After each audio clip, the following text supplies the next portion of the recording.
although it's called artificial intelligence, I don't think it's so intelligent because all it's doing is amalgamating everything that's been done in the past to say, here's a prompt for you. But it's not always creating completely unique content. And what I find is every voice note I record gets 100% reply. How to build like meaningful LinkedIn profile that helps engage with the audience and get more leads. If you can bring something to life with a mix of video, a mix of audio, it just lets people get to know your personality, and people buy from people. Welcome to Playbook for Sales and Founders, where unknown heroes share how they entered new markets. Learn practical advice from those just 2 steps ahead of you. Our next unknown hero is... Welcome, Patrick. And let's dig into LinkedIn. I know that people are really discussing, does people actually writing the post, or is it more all AI driven? Because so many people are active in LinkedIn nowadays. So what is your take on it? Yeah, I've been thinking about this a lot. I think I always go back to, why are we doing this? What's the point? So why are we creating content? Why are we trying to post? Why are we worrying what people are thinking? And if your goal is to raise awareness of your business and your mission because you've got big enterprise clients, that's totally different to if your mission is to get $50 a month subscribers. So $50 a month, $100 a month subscribers, your content can all be about, I've made this guide, press comment if you want to see it. Or I'm running an event, or I've got a free webinar, press comment or type comment if you want access to this. The people who are doing more brand awareness content that are trying to get people to be aware of your sustainability initiatives or things like this, you're trying to raise awareness of you as a person, your product, your industry, the problems. So when it goes back to everything on AI, I think the majority of ideas now are coming from AI, but I don't think the majority of writing is coming from AI. And what I mean by this is, although it's called artificial intelligence, I don't think it's so intelligent because all it's doing is amalgamating everything that's been done in the past to say, here's a prompt for you. But it's not always creating completely unique content. I think what you have to have is say, how do you execute that idea? How do you have that idea that somebody else does, and how do you apply it to your business? And if the history of companies, everybody just copies each other and tries to improve it. That's evolution of fine-tuning and getting better. So I think a lot of bad content is AI written only. And you'll be able to tell this because it's too polished, it's too structured. And when you find that it has a bit more personality, a bit more vulnerability, you can tell this is genuine.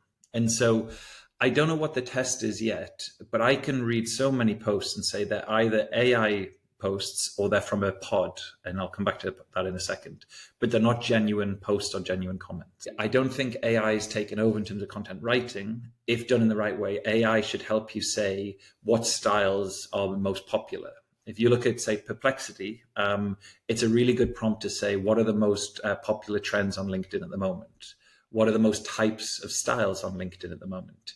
And some of the actual posts that are so popular are, I analyzed this influencer's content and this is what works for them. Comment if you want a guide. So it's very practical. What do you think of this? But I don't think anybody who's writing content now needs to use AI to write it all. I think they need AI to give them some inspiration. Then AI can maybe make a basis or something, but they have to write it themselves. And I think it has to be that mix. And I think that's the key factor. Mm-hmm. Okay.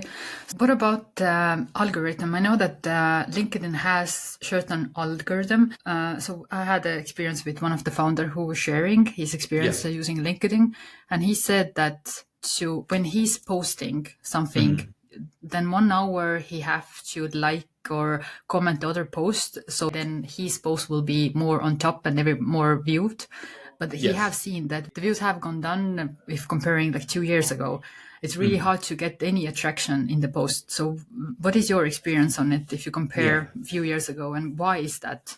So compare LinkedIn to, say, Facebook to start with. So Facebook in the past, when it first launched, everybody would want to slap a Facebook logo on their business. If you have a new company, you say, I'm on Facebook. And the reason was you can get thousands of Facebook likes. And then when you post on your page, all these people who like your page are now seeing your posts, and you're starting to build a community and a social network. That's the name of it.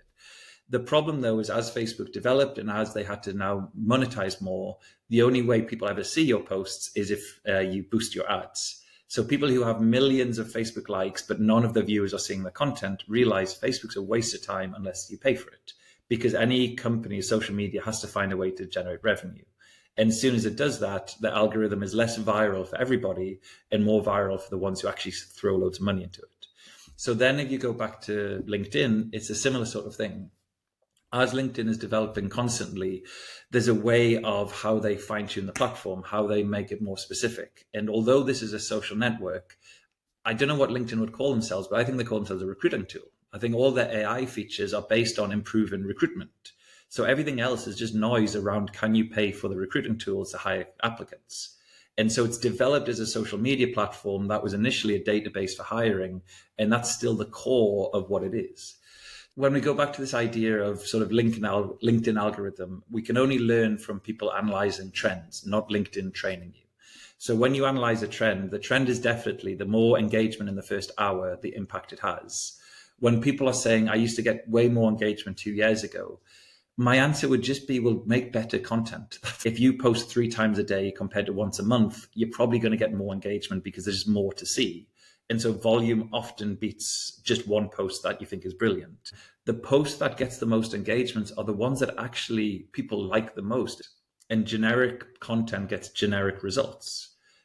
But at its core, what's helping your audience and who are your audience? And if you're not thinking of those two, that's where you've got to slow down and think about that first.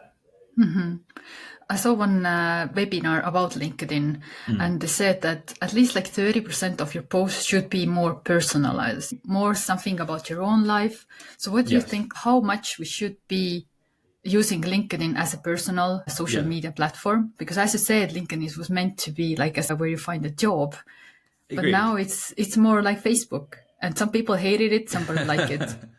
So I really hate it. And the reason why is if I see posts where people are saying, I've had a really tiring week, but I had a lovely weekend with the family, I feel great, 50 likes, I think, well, I'm happy for you because you're happy, but I'm not bothered. Like, I follow you because I like your company. I follow you because of your product. I follow you because I can learn from you. But your own personal well-being, positive or negative, should belong to you.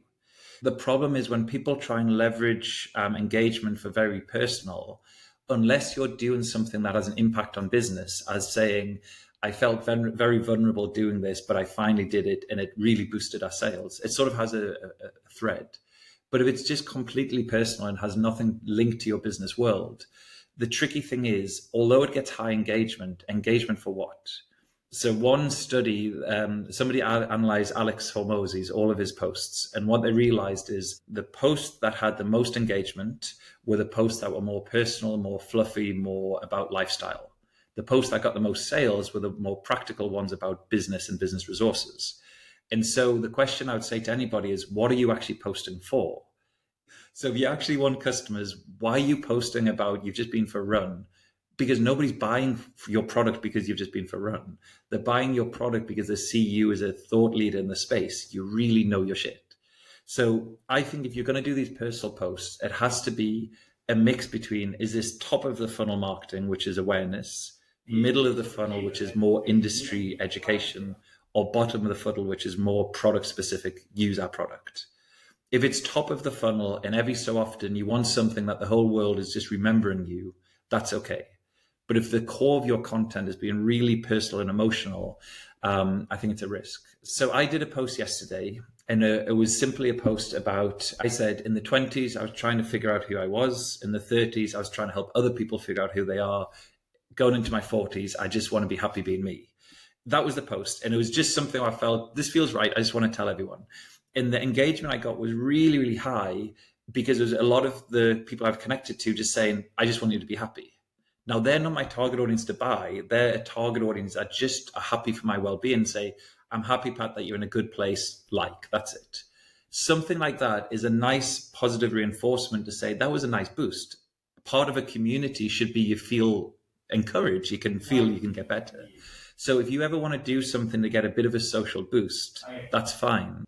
So I think if you're going to be posting personal things, try and post things that still have an angle of how does this lead to the big picture of what's your angle, what's your brand.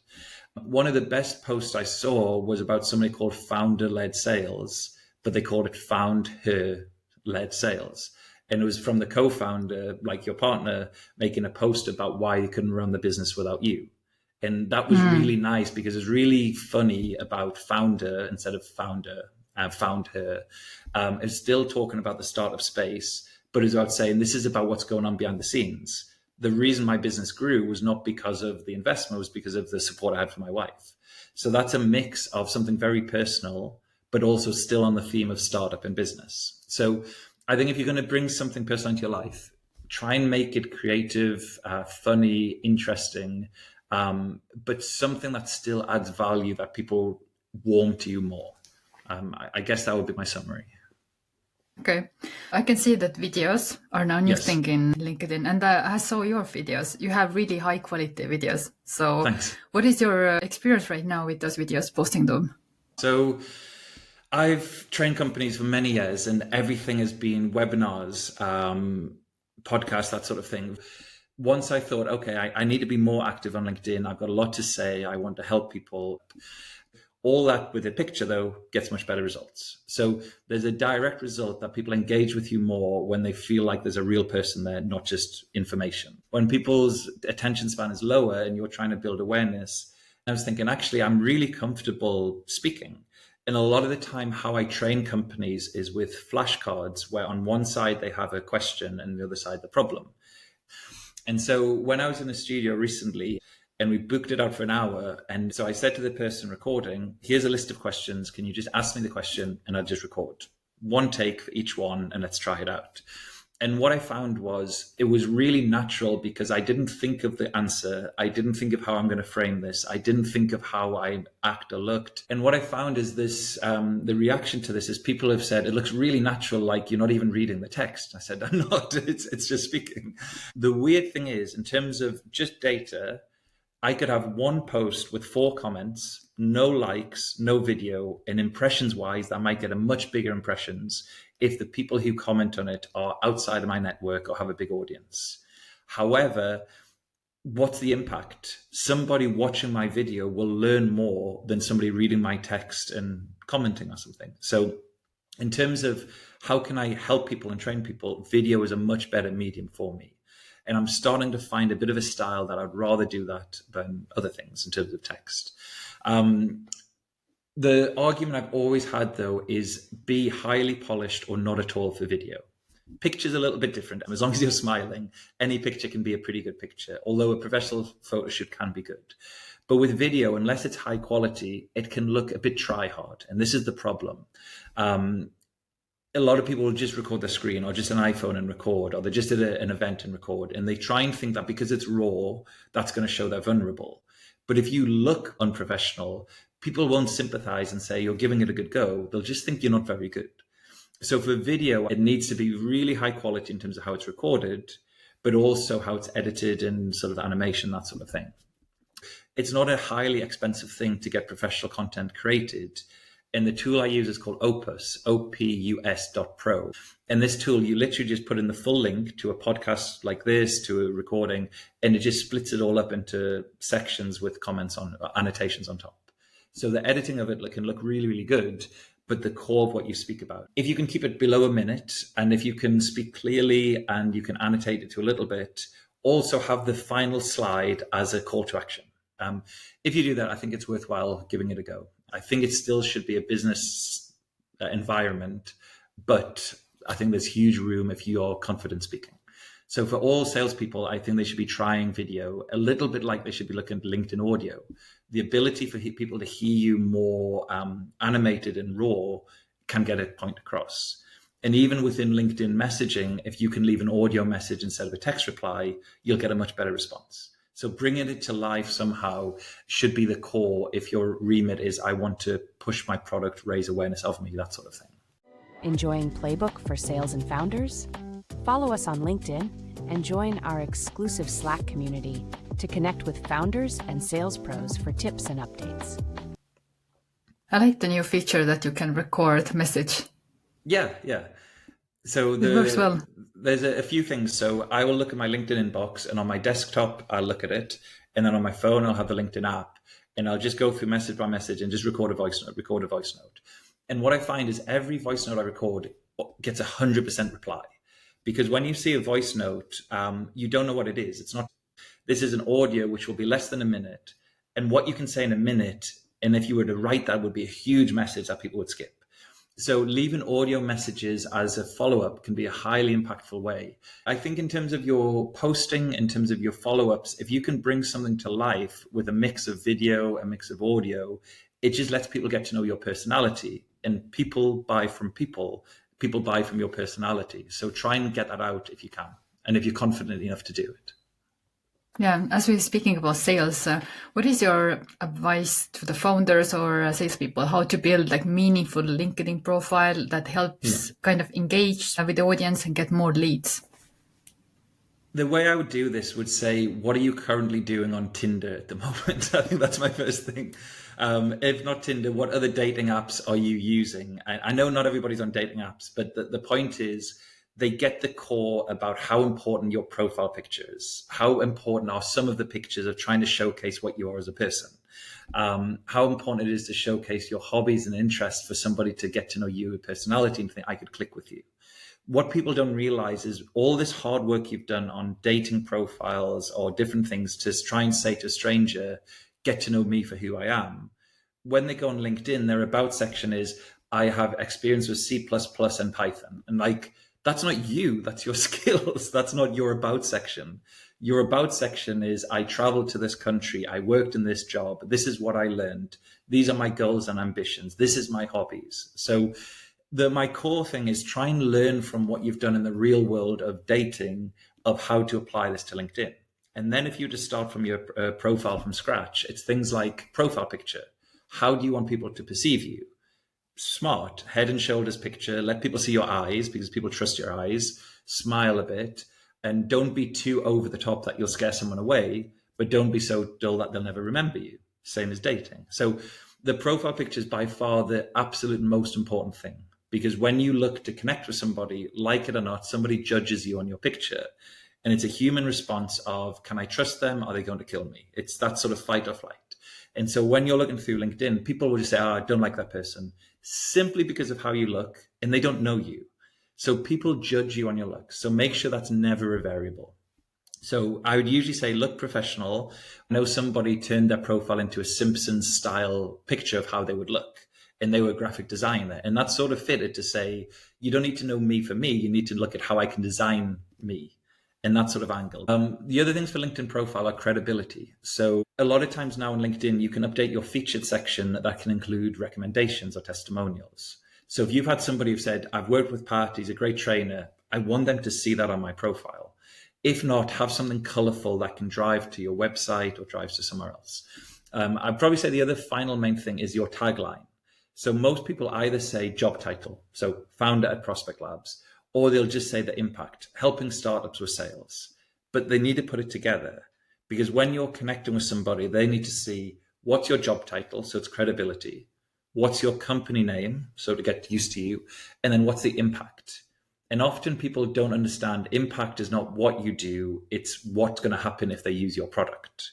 So when I try to say helping startups to scale, I don't say I set up LinkedIn campaigns for you. I say help you to scale, and we'll figure out how that is. So if you're going to have job title at company, nice vertical slash, and then impact, that plus a profile picture will have a really good impact on people connecting with you. The hard thing for most people, though, is they just never update it. It's like a CV. And if you're a founder, you're not looking for a job, why are you updating your CV? But if you reframe this to say you're looking for your next investor, your next PR, your next podcast, your next member of staff, then you're applying constantly. Be flawless with how it is. I say that and I train so many people, but how often do I update my own? Very little. So I feel everybody's pain. But generally, try and update your profile picture, your tagline, and your about section, both that people can get to know you, but also for keyword searches, when people are searching for things, they'll start to find you. And that works sort of both ways. I asked some of the question for the founders and salesperson that what should I ask from you that is useful for them. So I have a few questions. Go for it. So one question is, are webinars still relevant? And should I host them directly on LinkedIn, or it's better to use some third-party tool? So if you think of LinkedIn, webinars are glorified landing pages, because when somebody registers for your webinar, they give you your LinkedIn profile. So you now have a basis of people who've said, I've opted in to learn about a topic. And if you create it as a company and you tick a box that says use a LinkedIn lead gen form, they then have to give their email address to register. So you can create a load of automations that somebody registers for your event, and using Zapier, you can then have a trigger to say, if registered for event, send email. If registered for event, send calendar invite. If registered for event, add to sales CRM, that sort of thing. And so this is a full automation that you can set up an event 3 months in advance, 6 months in advance, and anybody that registers gets an email the day they register. So the question is, when you say, are webinars still relevant? It depends what for. They were much more relevant over COVID, where people were just sitting around watching webinars. But as a platform where you can get 500 people over a couple of months that can register, get their LinkedIn profiles and email addresses to follow up with them, it's definitely relevant. So my advice would be, never run a LinkedIn webinar on a monthly basis. Always do it every 2 months, if not 3 months, because it now takes longer to get a critical mass. I know some companies who never actually host the webinar. They just put it back every 3 months, and anybody who registers automatically gets a recording. But they have 10,000 people have registered, which is 10,000 email addresses. And what they're saying is register for our webinar, not register for our live webinar. So when you click register, you just get a recording of the webinar, and now they start to sell to you. Like it or not, it's a trick. But any early stage startups I work with, I say, create an event for about 6 months' time. Now that's a public landing page that's going to build users, build social proof that a couple of hundred people, thousands might register. And every one person that registers, you can now speak to them either automated or manual to say, thanks for registering, let's have a chat. And so your connection rate of connecting with people that register for your webinar is about 80%. Your connection rate for people who are just cold might be 20 to 30 to 40%. So what this means is that if you're connecting with people from your webinar, even if you balance that with connecting with cold people, your overall average connection rate is much higher, and that's healthier for your account. I would say every startup should be having a LinkedIn webinar every 3 months, and they should be doing it on LinkedIn Live, not on Zoom link or something like that. And the reason being that if somebody hosts an event, when they click register, they think they've registered. And if it's for LinkedIn Live, they have. The event they register for is the event where they watch. If it's something like Zoom, when they click register, they've still got to click on a link on the day, on the time to find the event, and then often register again to get in. And so every click that you make people do, they sort of diminish in terms of numbers. When I ran a software, we did events, I think nearly every 2 months, and we would get a huge amount of business from it. But our events were very practical. Here's how to use the product. Here's a hack around it. If you want a discount code, sign up. So I would say any salesperson that's doing SaaS product demos should be running webinars, because it's just an easy way to educate people. What to do with those leads? Like, is it appropriate to start calling them immediately, or send your sales pitch? So what is the line? Where is the spamming? So these, you've got to remember, are leads in the topic, not leads in your product. So imagine I did a few webinars called How to Generate Leads on LinkedIn, and my software was a LinkedIn automation tool. So they were registering about the event topic, not my product. So my event was only highlighting, here's the problem. Are you interested in that problem? A few steps down the line is, this is my product. How do we meet in the middle? So when they would register, I would send them a connection message and say, thanks for registering. In preparation for the event, I would love to know how you're using LinkedIn at the moment. What problems are you having? Now that seems normal, that as a host hosting a webinar, I want to speak to them. But based on their problems, I would then start to deal with that as in a potential lead, ignoring the webinar because we're now speaking. And if somebody says, I have a problem, and I say, oh, well, here's an idea of how to fix it, irrelevant of how we got speaking, we're now speaking. If you advertise it long enough, and sort of 2-3 months, then you can speak to people a lot as leads before the event. If you only advertise for 2 weeks or a month, the important thing, though, is you've got to nurture these people and transition from interested in the topic to interested in your product. You can't just go straight into thanks for registering. We have a product. Do you want to try it? Because there's a mismatch in education. After the event, always send people the recording, but always try and follow up with them, plain text email, and say, these were some of the main takeaways from the event. Would love to know, do you need any help with anything? And I've seen one of the Estonian startups, Adact, Kalev, would do this, where he would take the transcription of the event, put it into ChatGPT and create a summary, and then send that summary to each person. And that was a really nice thing where there was a few bullet points saying, I know you missed the event. Here are a few key takeaways. Would love to jump on a call if you're interested. And then after the event, if people say, I'm not ready to work with you, no problem. Why don't you watch our past event? We had nearly 500 people attending. I think you'll like it. So it's a social proof to say, this shows we're good. Don't just trust me from a call or a message. There's LinkedIn audio also, which I don't think people really leverage. And LinkedIn audio is just a great way of just speaking, really good way to build your brand, get people to know about you. You don't need too much marketing. And it might be because of B2B sales, you just need that one company to think, I like this guy, I like this woman, I want to get to know them.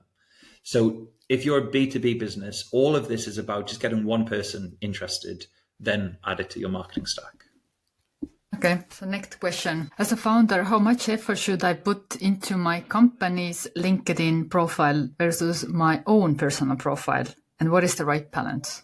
If we're talking percentage, I would say it's about 80% on your own profile, if not more, and about 20% on the company. So the company profile is credibility.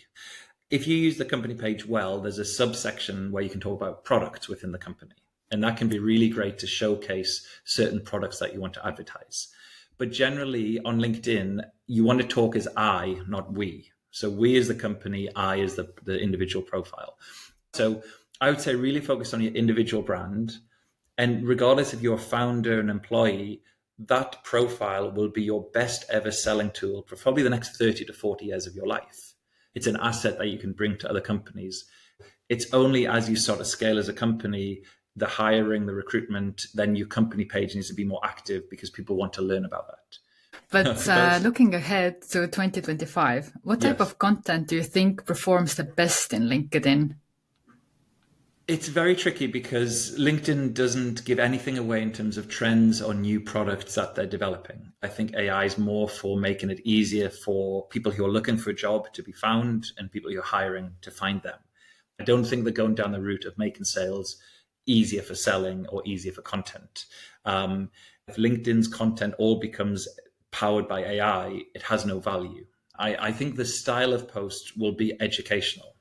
The amount of products that are going to take off will just continue based on AI. So I think the types of posts where somebody will say, this is what this product does. Here's an example of how it works. Comment or download if you want it.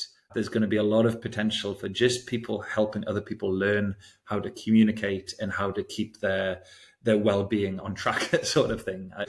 My main takeaway would be try and understand your target audience and try and understand what emotionally gets them engaged, as in content that gets them so angry they want to comment in a good way or so passionate. And the final thing of all of this is make sure you actually enjoy it all. Don't do any of this if you're not enjoying it. You can make sales without LinkedIn. LinkedIn should be a platform to help you as a business platform, not to distract you and make you and needing likes and follows. I feel kind of it's like a pressure for you to be in the LinkedIn, but I know that some of the companies hiring recruiters by the number of contacts what they have. It depends. I think if you're looking for a job, there are certain badges you can get. So LinkedIn Top Voice, you can try and work on, you can start posting, you can start building your connections. But all this is a vanity metric. I think if a company's only hiring you because of that, it's a bit of a red flag. If they're hiring that because this contributes to everything else, if you're in sales and marketing and your LinkedIn profile is not booming, you're making a mistake. But in other jobs, if you're not really a sales and marketer, don't worry about it. If you want a bit of a head start on getting a job, make sure that you're posting, people are aware of you, you're getting more skills. Just show someone, I'm proactive and hungry. I'll do this for your company if you want to speak to me. Like that sort of thing. Just show you have a drive. And I think that's important. So thank you for the time. It was really nice to chat with you. And we had the conversation before 1 hour. Thank you so much for the opportunity. And it's always a lot of fun catching up. Thank you for joining the show. I am Kalev. I'm Diana. Until next time.